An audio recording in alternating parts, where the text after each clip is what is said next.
जय जय रघुवीरा समर्थ श्रीमता दासबोध. दशक 12वा विवेक वैराग्य नाम. समास 7वा विषय त्याग निरूपण नाम. श्रीराम समर्थ. न्याय निष्ठुर बोलणे बहुतांस वाटे कंटाळवाने.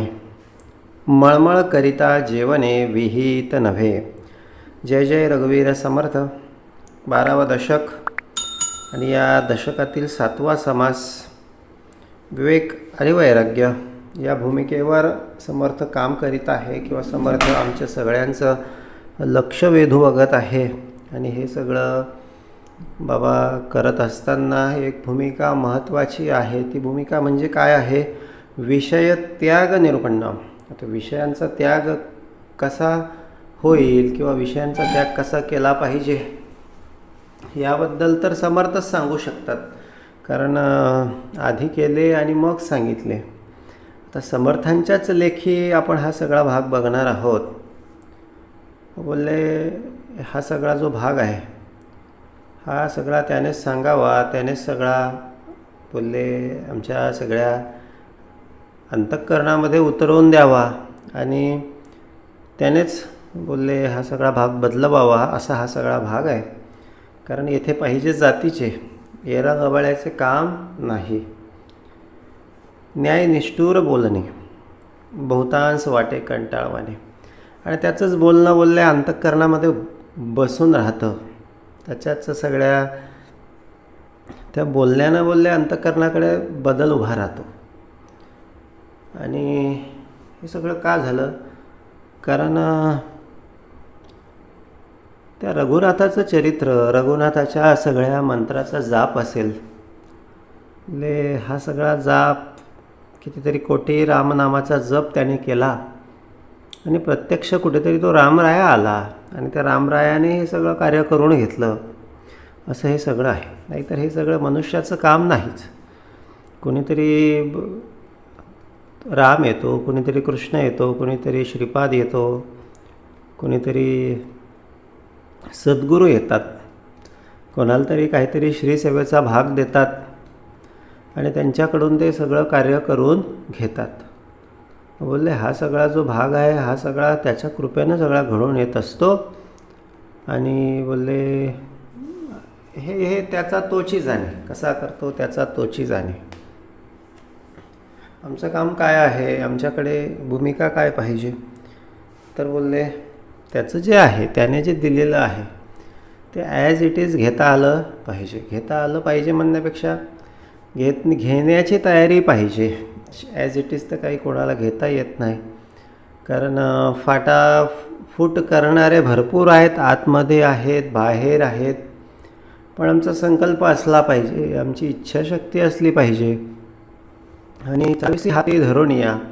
आणि मग तो बरोबर त्या ठिकाणी हात धरून आम्हाला चालवतो. आता चालत असताना हात जरी धरलेला असला तरी पण आम्हाला तेवढ्या ठेचा लागतच असतात. लागतच नाही असं काही नाही, लागतातच, प्रत्येकाला लागतात. बहुतांश वाटे कंटाळवाने. आणि हे सगळं करत असताना ही सगळी भूमिकाच कंटाळवाणी वाटत असते. कारण काय, परत परत सगळे प्रयत्न करावे लागतात, परत परत चुका होतात. बऱ्याचदा वाटतं क्रोध करू नये, पण क्रोध होऊन जातो. बऱ्याचदा वाटतं कोणाचा द्वेष करू नये, पण होऊन जातो. बऱ्याचदा कोणाला बोलावंसं वाटत नाही, पण बोलल्या जातं. बहुतांश वाटे कंटाळवाणे. म्हणूनच ते कंटाळवाणं वाटतं, कारण ते परत सगळं आपण करतो आहोत, प्रयत्न करतो आहोत, पण तरी काही ते बोलले आपला भाग त्या ठिकाणी सुटायला तयार नाही. मळमळ करिता जेवणे विहित नव्हे. सगळी मळमळ आपल्याकडे होत राहते. धड बोलले खाता पण येत नाही, धड बोलले बाहेर पण टाकता येत नाही. अशी मळमळीची भूमिका जी आहे ना, ती भूमिका आपल्याकडे उभी राहते. मळमळ करिता जेवणे विहित नव्हे. मग आता आपल्याला कळतं आहे की ही सगळी मळमळ तिथूनच होते आहे, पण तरी पण आपले असे काही बहाद्दर असतात की बोलले ते जेवण्याला सगळं पहिली पसंती देत असतात. पण समर्थ बोलले बाबा जर तुला कळतं आहे ना मळमळ होते आहे, तर बोलले हे असतं असं, मग तेच पुन्हा खाणे काही योग्य नाही. काहीतरी कुठेतरी बोलले श्रवणातून, उपासनेतून, सगळ्या सत्संगामधून, सगळ्या चर्चेमधून समर्थ कळून देतात की बाबा रे, मळमळ करिता जेवणे विहित नव्हे, विहित नव्हे, विहित नव्हे, विहित नव्हे, योग्य नव्हे, तुझ्यासाठी चांगले नव्हे. पण तरी बोलले जर खाण्याची भूमिका असेल तर त्याचा त्रास होणारच आहे. आता बहुती विषय निंदिले आणि तेची सेवित गेले, विषय त्यागे देह चाले हे तो घडेना.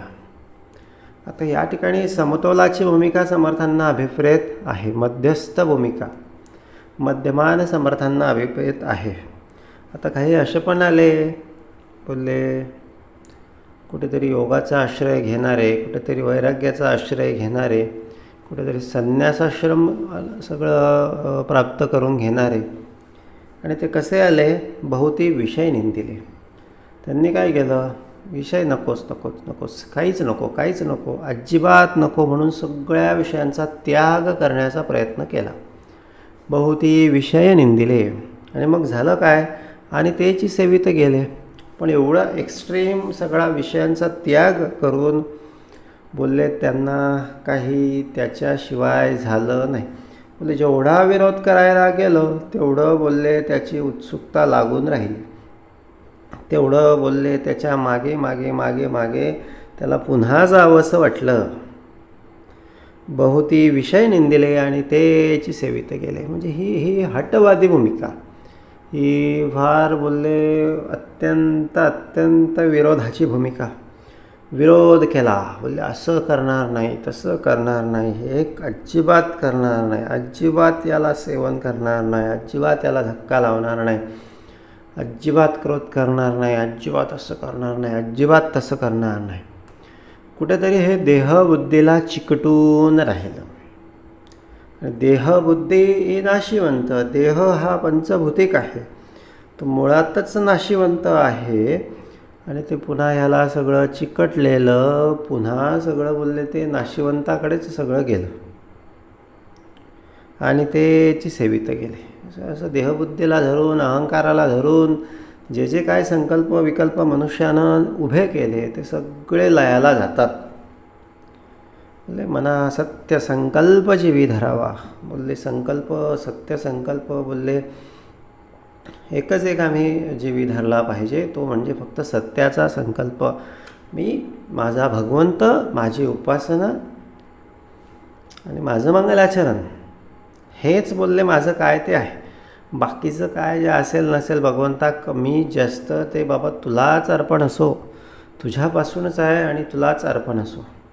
त्याचं मला क्रेडिट पण देऊ नको आणि त्याचं मला बोलले मला त्याची टीका टिप्पणी पण नको, मला माझ्यावर त्याचे ब्लेम पण नको. चांगलं झालं मला क्रेडिट पण नको, वाईट झालं बोलले माझ्यावर ब्लेम पण नको.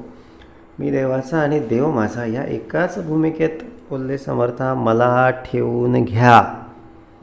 ही मागणी रघुनायका मागणे ह्याची आता विषय त्यागे देह चाले हे तो घडेना. आणि हे असंच झालं. मग पूर्ण त्याग करायला गेले, पण काय झालं, संसार सोडून गेले. पण दुसरा संसार उभा करण्याची वेळ येते. म्हणून हे सगळे 100% त्यागण्याच्या भानगडीत आपण पडूच नाही. बोलले बाबा जसं असेल तसं, हे सगळं तुझंच आहे बाबा भगवंता, हे सगळं तू जसा ठेवशील तसा, जशी परिस्थिती मला प्राप्त होईल तशी. बोलले मला जसं माझ्या संसारामध्ये यश मिळू दे, अपयश मिळू दे, हे सगळं तुझंच आहे, बाकी दुसरं तिसरं काहीच नाही. आणि बोलले तुझे मला शास्त्रेसहित सगळं दिलेलं आहे, कार्याकारण सगळे विषय दिलेले आहेत, थोडा पोटापुरता लोभ दिलेला आहे, संतान उत्पत्तीसाठी परिवारासाठी काम दिलेलं आहे. आणखीन बोलले वेगवेगळ्या सगळ्या गोष्टी आहेत की त्या सगळ्या गोष्टी संसारासाठी, जीवन जगण्यासाठी, प्रपंचासाठी म्हणून कराव्या लागतात. बोलले त्या भगवंता फक्त माझ्याकडून यथासांग करून घे, बाकी ह्याच्या पलीकडे मला काही नको आणि पूर्ण पण मला सोडायचं नाही. विषय त्यागे देह चाले हे तो घडेना. आणि पुढे समर्थ काय म्हणतात, बोलणे एक चालणे एक, याचे नाव हीन विवेक. येणे करिता सकळ लोक हासो लागती. आता समर्थांनी या ठिकाणी बोलले अंतःकरणातली भूमिका आणि कृतीतली भूमिका, बोलण्याची भूमिका आणि कृतीतली भूमिका, या दोहोंमधील तारतम्य दाखवलेलं आहे. तर बोलले काय आहे? बोलणे एक चालणे एक. बोललं काहीतरी लोकांना काहीतरी वेगळं सांगायचं आणि प्रत्यक्ष आपण कृती वेगळी करायची, याला काय बोललं जातं? याचे नाव हीन विवेक. हीन विवेक असं बोललं जातं. आणि येणेकरिता सकळ लोक हासो लागती. बोलले आता याच्यामुळे काय होणार आहे? सगळ्या जगामध्ये सगळे विषय आपणाला हसू लागते.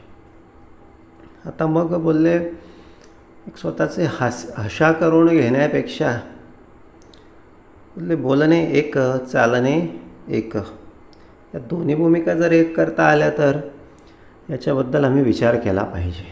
म्हणजे बोलले जे काय विचार समर्थांनी मला दिला, जो काय विवेक मला समर्थांनी दिला, तो विवेक जर मला होईल तोवर सांभाळता आला तर, आता जास्त नाही, आता काही विषय सूक्ष्म आहेत, हे सूक्ष्म विषय काही हातामध्ये लागत नाही, पण ज्या साध्या साध्या सोप्या सोप्या गोष्टी आहेत तेवढ्या तर आपण निश्चितपणे करू शकतो. उदाहरणार्थ खोटं बोलण्याची भूमिका, उदाहरणार्थ प्रामाणिकपणाची भूमिका, उदाहरणार्थ भ्रष्टाचाराची भूमिका, उदाहरणार्थ बोलले कोणाला न फसवण्याची भूमिका. हे जे ढोबळ सगळे विषय आहेत, जे वरकरणी सगळे दिसतात, म्हणजे आतून तर काय कुठला विषय उभा राहणं, कुठली वासना उभं राहणं हे काय आपल्या हातात नाही, पण वरकरणी या छोट्या छोट्या सगळ्या गोष्टी, मोठ्या मोठ्या सगळ्या गोष्टी आपण सहजपणे करू शकतो आणि तेच सगळ्या लोकांना दिसतं. मग तेवढं जरी आपल्याला सांभाळता आलं तरी बोलले तो भगवंत एवढं कल्याण करतो, एवढा त्याला आनंद होतो. 10 गोष्टी त्याने सांगितल्या ना, एक गोष्ट 2 गोष्ट जर आपण त्याची सगळी घेऊन जशी तशी उभे राहिलो, बोलले त्याला असं होऊन जातं की ह्या सगळ्या माझ्या सगळ्या भक्ताला काय करू आणि काय नाही, याला कुठे ठेवू आणि काय कुठे नाही. आता आपलंच बघा ना, आपले मुलं असतात, शाळेमध्ये जातात, परीक्षा वगैरे असते, त्याने जर चांगले एखादा अभ्यास केला, एखाद्या कॉम्पिटिशनला ते बसलेले असतात, चांगला जर अभ्यास केला आणि त्याच्यामध्ये जर चांगलं यश संपादन केलं, आपल्याला पण आनंद वाटतो. बोलले जे आपलं आहे, जसं आपलं आहे तसंच देवाचं आहे. देव म्हणजे काय असं वेगळी गोष्ट नाही. देव बोलले जैसा भाव प्रतिबिंबला, कोणाचा भाव? आपलाच भाव. आपला भाव जसा असेल ना बाबा, तसंच देवाचं आहे, तसंच देवाचं पण आहे. मग आपल्याला जसा आनंद होतो तसा त्याला पण आनंद होतो की बोलले माझा हा भक्त 10 गोष्टी मी सांगितल्या, 5 गोष्टी करतो, 7 गोष्टी हा चांगल्या करतो, 8 गोष्टी करतो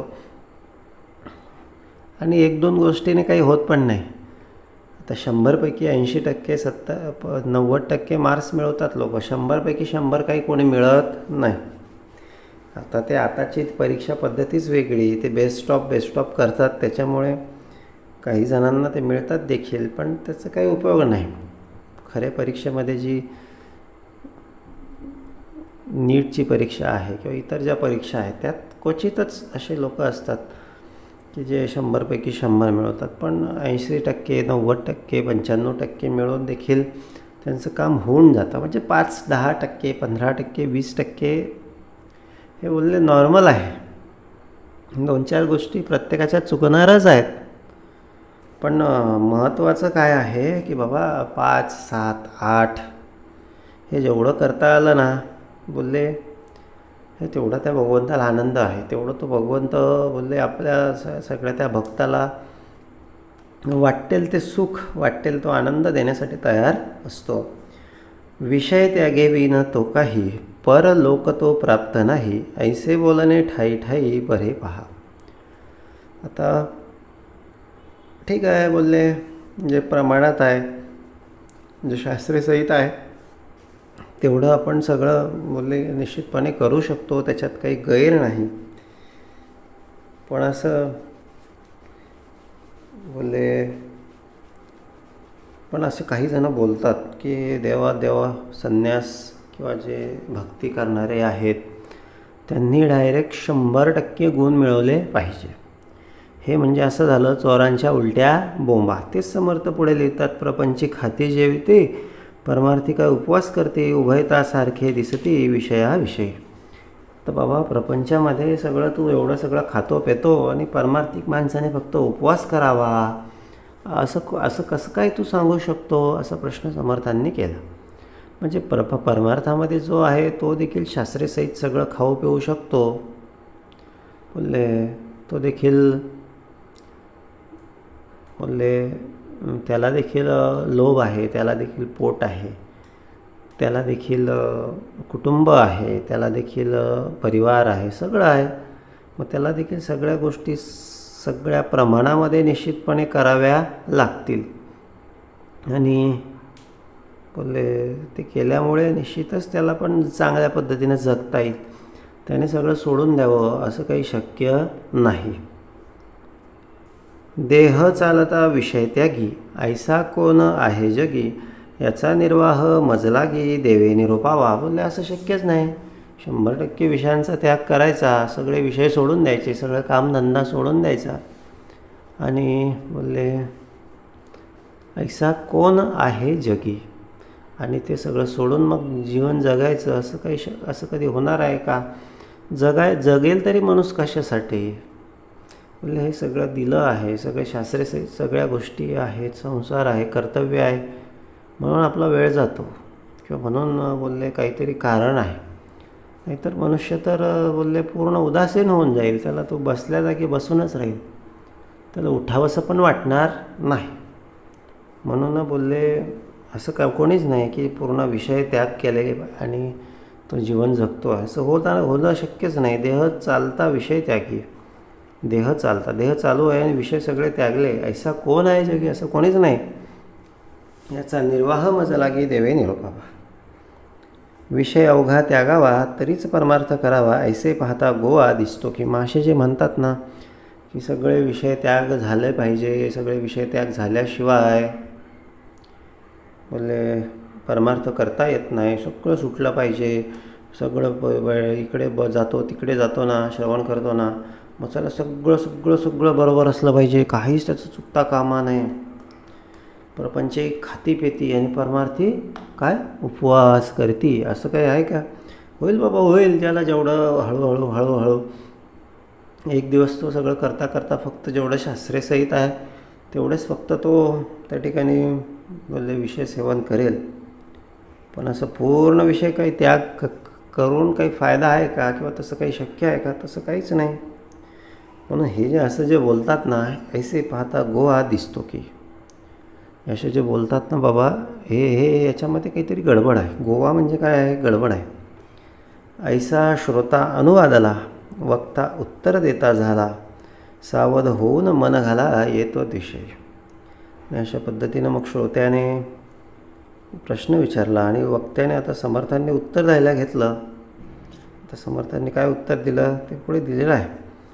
वैराग्ये करावा त्याग तरीच परमार्थ योग, प्रपंच त्यागे सर्व सांग परमार्थ घडे. वैराग्ये करावा त्याग तरीच परमार्थ योग, प्रपंच त्यागे सर्व सांग परमार्थ घडे. तर समर्थांनी भूमिका मांडली. समर्थांचं काय म्हणणं आलं? म्हणाले बाबा, कार्याकारण शास्त्रेसहित संसार प्रपंच तो तर करावाच लागेल, पण त्या पलीकडचं जे आहे ना ती जी भूमिका आहे ना, ती भूमिका नको वाटणे, किंवा हे एवढं झालं, एवढं बस झालं आणि आता बाकी माझा पूर्ण वेळ माझ्या भगवंताकडे जायला पाहिजे, पूर्ण वेळ मला माझ्या भगवंताच्या सगळ्या सेवेकरता देता आलं पाहिजे. आणि म्हणून ही एक मुख्य जी भावना आहे त्या भावनेची एवढी गोडी लागली की बाकी कशाचीच त्या ठिकाणी शुद्धी राहिलेली नाही. आणि एकच एक भूमिका, मी देवाचा आणि देव माझा. म्हणजे दुसरी जी इतर जी भूमिका आहे ना, तिचं भानच राहिलेलं नाही. म्हणजे हे काय झालं, हे बोलले आता इच्छाच उरलेली नाही, हे झाले वैराग्याची भूमिका. आणि ही भूमिका केव्हा उभी राहते, जेव्हा एक प्रखर, अत्यंत कठोर, अत्यंत निश्चयाचे सगळे प्रयत्न घेऊन आम्ही जेव्हा एक सद्गुरू मार्गावर उभा राहतो, सद्गुरू उपासनेमध्ये उभा राहतो, तेव्हा ही भूमिका उभी राहते. वैराग्य करावा त्याग तरीच परमार्थ योग, प्रपंच त्यागे सर्व सांग परमार्थकडे. आणि हे सगळी वैराग्याची भूमिका राहिली ना, मग तो खरा परमार्थ किंवा त्या परमार्थाचा खरा आनंद आम्हाला प्राप्त होतो. आणि प्रपंच त्यागे सर्व सांग परमार्थकडे. आणि बोलले मग अशा ठिकाणी तो काय करतो, तो प्रपंच त्याने त्यागलेला नसतो, पण तो काय करतो, तो सर्व सांग म्हणजे काय, खऱ्या अर्थानं त्याचा त्याग झालेला आहे, पण प्रत्यक्षात तो आहे, प्रपंचामध्ये आहे, कार्य करतो आहे, प्रपंचामधल्या सगळ्या गोष्टी करतो आहे, पण सारं काही त्याचं कोणाला अर्पण आहे, सारं काही त्याला भगवंताला अर्पण आहे. यश मिळालं तरी तो भगवंताला अर्पण करतो, अपयश मिळालं तरी भगवंताला अर्पण करतो. तो कुठल्याच गोष्टीचा खेद मानत नाही, कुठल्याच गोष्टीबद्दल त्याला हळहळ वाटत नाही. आणि ही जी भूमिका आहे ना, ही भूमिका बोलले ही वैराग्याची भूमिका आहे. मागे ज्ञानी होऊन गेले, तेही बहुत कष्ट केले, तरी मग विख्यात झाले भूमंडळे. आता संसारामध्ये कष्ट करावे लागतात, पोटासाठी म्हणा किंवा अन्य कुठल्याही गोष्टीसाठी, वेगवेगळ्या कारणासाठी सगळे कष्ट करावे लागणे किंवा कष्ट करणे हे जसं आहे ना, तसंच परमार्थाचं आहे. परमार्थामध्ये देखील कष्टाशिवाय बाबा पर्याय नाही. कष्ट करशील बोलले शेत पिके. कष्ट जर केले नाही तर शेत पिकणारच नाही. पिकणे म्हणजे काय हो, परिपक्वता येणे. पिकणे म्हणजे काय, आयुष्याचा खराखुरा आनंद लाभणे. पिकणे म्हणजे काय, पूर्णत्वाला जाणे. तशी परमार्थामध्ये देखील असे सगळे जीव तोडून जेव्हा आम्ही कष्ट करतो, जीव तोडून उपासना, जीव तोडून भक्ती, वेळ मिळाला तेव्हा नाही, पण वेळेला भक्ती झालीच पाहिजे.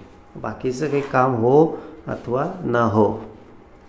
एखादा लोभी मनुष्य, एखादा कामी मनुष्य बोलले जेवढ्या आतुरतेनं बोलले ते आपल्या सगळ्या विषयांच्या सगळ्या ओढीनं सगळे ओढले जातात, तेवढ्याच आतुरतेनं, तेवढ्याच तन्मयतेनं, तेवढ्याच तळमळतेनं भगवंतासाठी, परमार्थासाठी बोलले स्वतःला सगळं वाहून देता येणं, ही भूमिका काय आहे, ही भूमिका परमार्थाची आहे. आणि हेच कष्ट आहेत.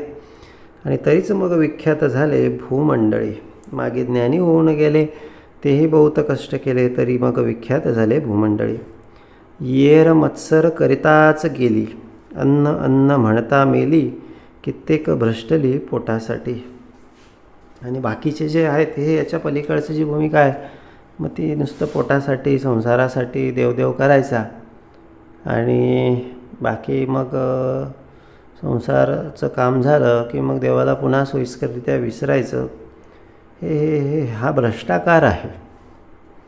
बोलले कित्येक ते भ्रष्टली पोटासाठी बोलले पोटासाठी कितीही केलं किंवा कितीही जमवलं तरी पोट काही भरणारी वस्तू नाही. आज भरली, उद्या परत रिकामी होणार आहे, उद्या परत भरावी लागणार आहे.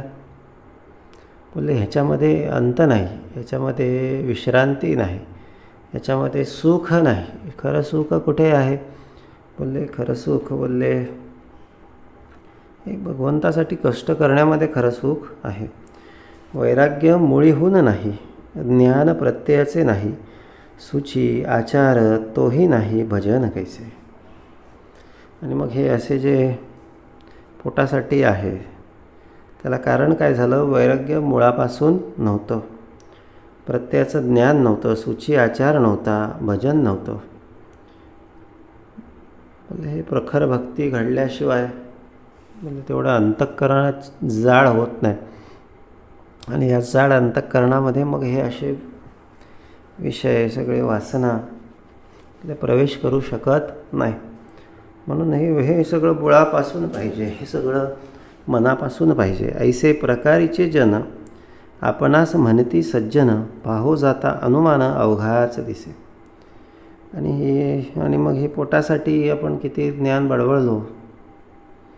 बोलले हे सगळे स्वतःला सज्जन म्हणत असले, पण ही प्रत्यक्षात सत्याचे जे जन आहेत, सद जी वस्तू आहे त्या वस्तूची जी ओढ असणारे जे जन आहेत ते हे जन नाहीत, सज्जन नाहीत. ऐसे प्रकारीचे जन आपणास म्हणती सज्जन, पाहो जाता अनुमान अवघाच दिसे.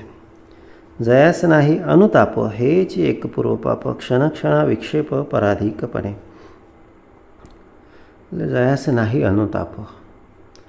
आता जे काय मोठे झाले, जे काय श्रेष्ठ झाले, जे काय परमपदाला गेले, ते काय असे सहज गेले का? किंवा ते वेडे होते, किंवा त्यांना काही कळत नव्हतं, की त्यांच्या डोक्यात फरक पडलेला होता, असं काही नाही.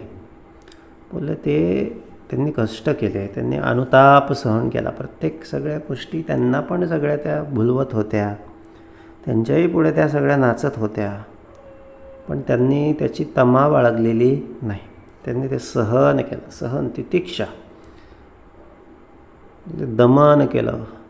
बोलले वासनांचं दमन केलं, इच्छांचं दमन केलं.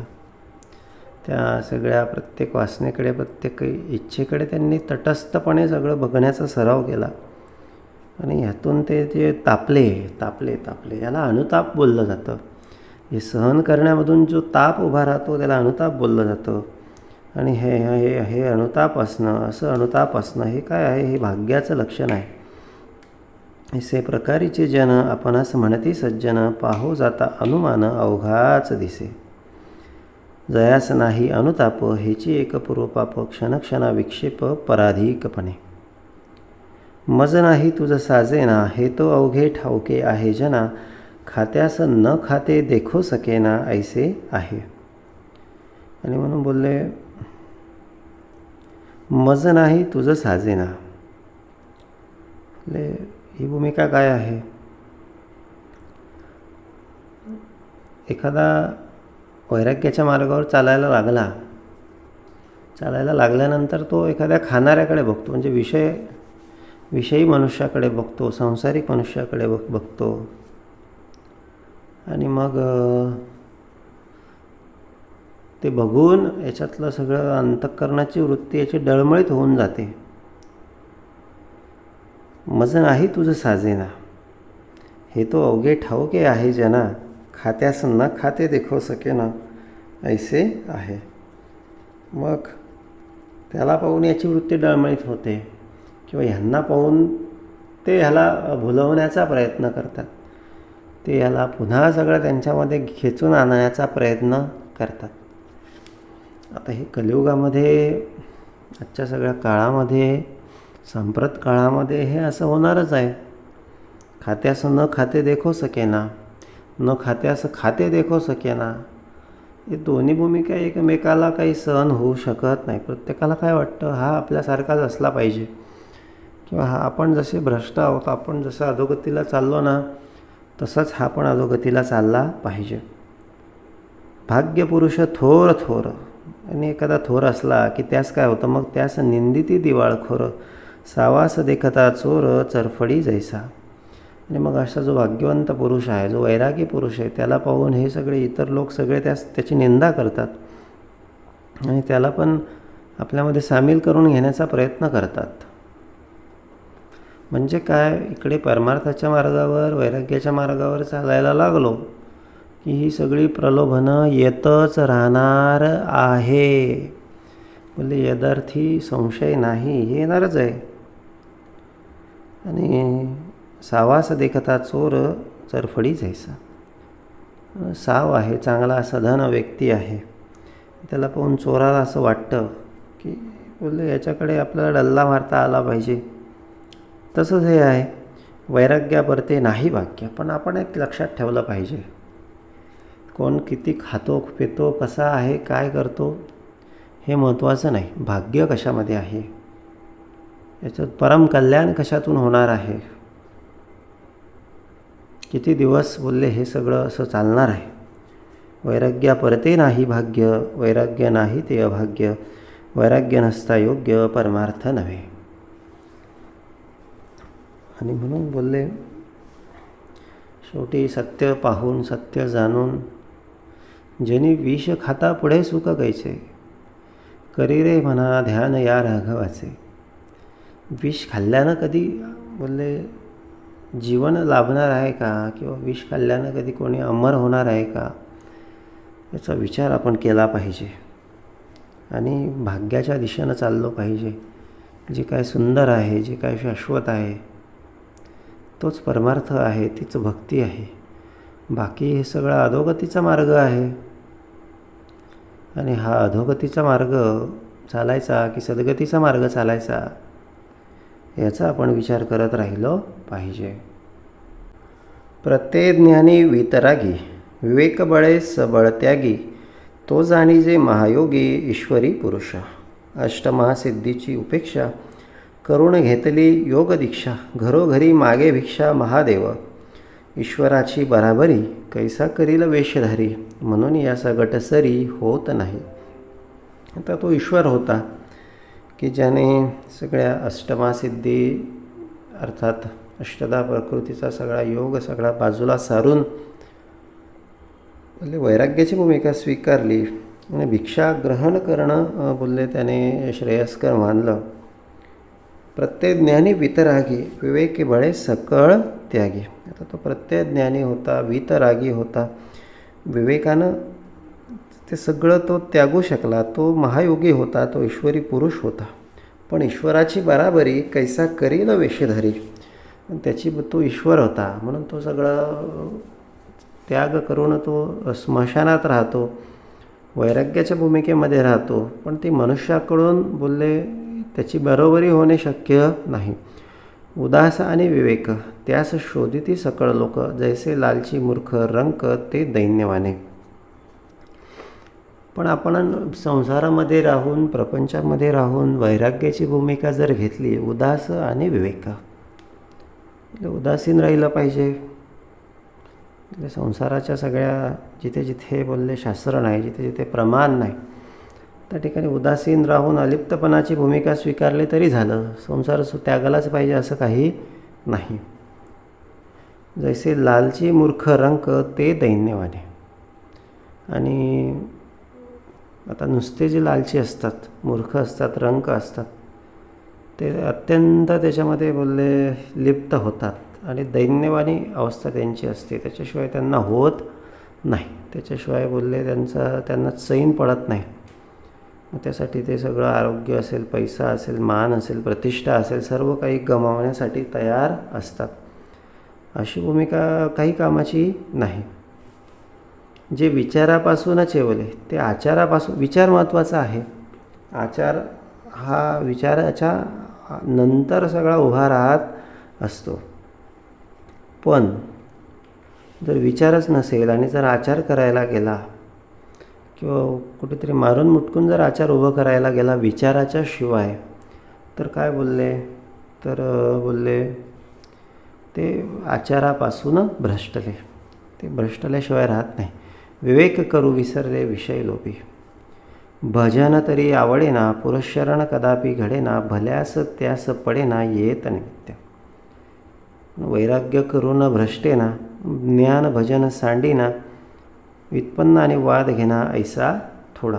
म्हणून भूमिका काय आहे, तर भजन, उपासना, श्रवण, या सगळ्यांचं एवढं पुरस्करण उभं करावं, एवढं सगळा वेळ आमचा सत्कारणी घालून टाकावा, एवढा सगळा वेळ आमचा उत्तम कार्यामध्ये सगळा गेला पाहिजे की बोलले हे सगळं भ्रष्टाचार घडण्यासाठी वेळच मिळाला नाही पाहिजे. आणि एवढी वृत्ती शांत झाली पाहिजे, एवढं वृत्तीकडे वैराग्य उभं राहायला पाहिजे, एवढा त्या भक्तिमार्गामध्ये, एवढं त्या भजनामध्ये आनंद यायला लागला पाहिजे.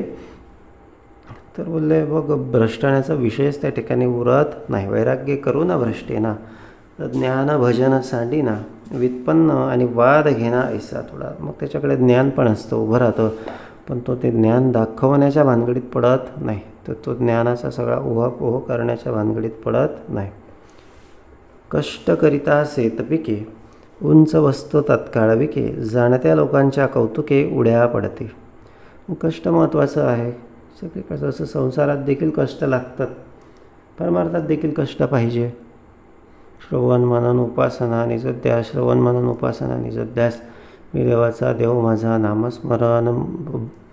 सद्गुरूंनी दिलेले सगळे जे मंत्र आहेत, त्या मंत्राचं जप करणे, म्हणजे सद्गुरूंनी सांगितलेला जो मार्ग आहे, सद्गुरूंनी सांगितलेली जी शिकवण आहे, सद्गुरूंनी सांगितलेला जो उपदेश आहे, त्या उपदेशावर ॲज इट इज उभं राहता येणे, जसं जमेल तसं उभं राहता येणे. ॲज इट इज तर बोलले फार क्वचित थोड्या लोकांना जमतं, पण त्या दिशेने आमचा प्रयत्न असला पाहिजे. येर ते अवघेच मंदले, दुराशेने खोटे झाले, कान कोंडे ज्ञान केले भ्रष्टाकारे. नुसतं बोलले हे जे पुरश्चरण आधी सांगितलं समर्थांनी, श्रवण मनन उपासना निजध्यास, हे पुरश्चरण जर नसेल आणि जर कोणी बोलले या सगळ्या गोष्टींची बाता करत असेल, वैराग्याच्या गोष्टी करत असेल, तर काय होतं, येर ते अवघेची मंदले. ते नुसतं बोलतात, पण प्रत्यक्षात आतमध्ये त्यांच्याकडे तशी भूमिका नाही. दुराशेने खोटे झाले, खोटी भूमिका मग ते पुढे सगळी जगासमोर येतच असते. कान कोंडे ज्ञान केले भ्रष्टाकारे. कानकोंडे पण होतो, त्याचं ज्ञानी असून त्यालाच सगळ्या जगामध्ये असं कानकोंडे असल्यासारखं वाटतं. कारण त्याला कळत असतं की मी जे करतो आहे ते कुठेतरी चुकीचं आहे, आणि तो स्वतःबद्दल कानकोंडा होऊन जातो. कारण काय, तर भ्रष्टाचार त्याच्याकडून घडत असतो. मग हे सगळं अत्यंत सोप्या शब्दात समर्थांनी या ठिकाणी सांगितलेलं आहे. काय सांगितलेलं आहे? सबळ विषय त्यागणे. जे सबळ आहेत, बाबा जे त्यागता येण्यासारखे. सबळ म्हणजे काय हो, जे मोठे मोठे स्पष्ट आता जे काय शास्त्रेसहित आहे, जे काय घरचं आहे, जे काय प्रमाणात आहे, ते तर आम्ही काही सोडू शकत नाही.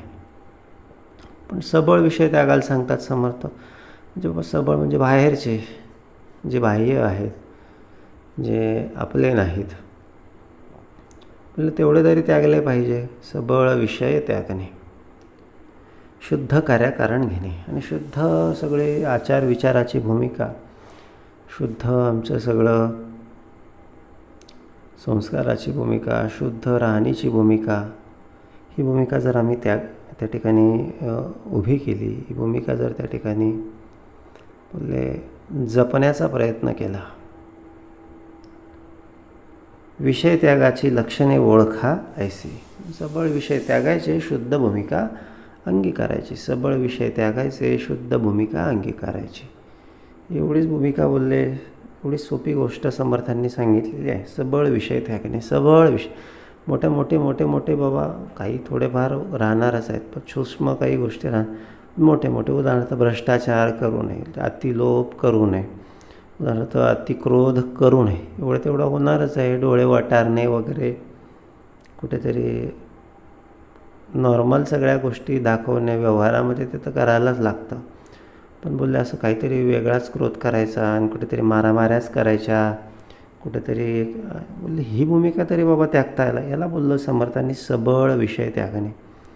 म्हणून हे सबळ विषय त्यागले, शुद्ध कार्याकारण घेणे. शुद्ध जे काय शुद्ध आहे, कार्याकारण आहे, शुद्ध आहे, कार्याकारण आहे, प्रमाणित आहे, शास्त्रेसहित आहे, कार्याकारण आहे, करावंच लागणार आहे.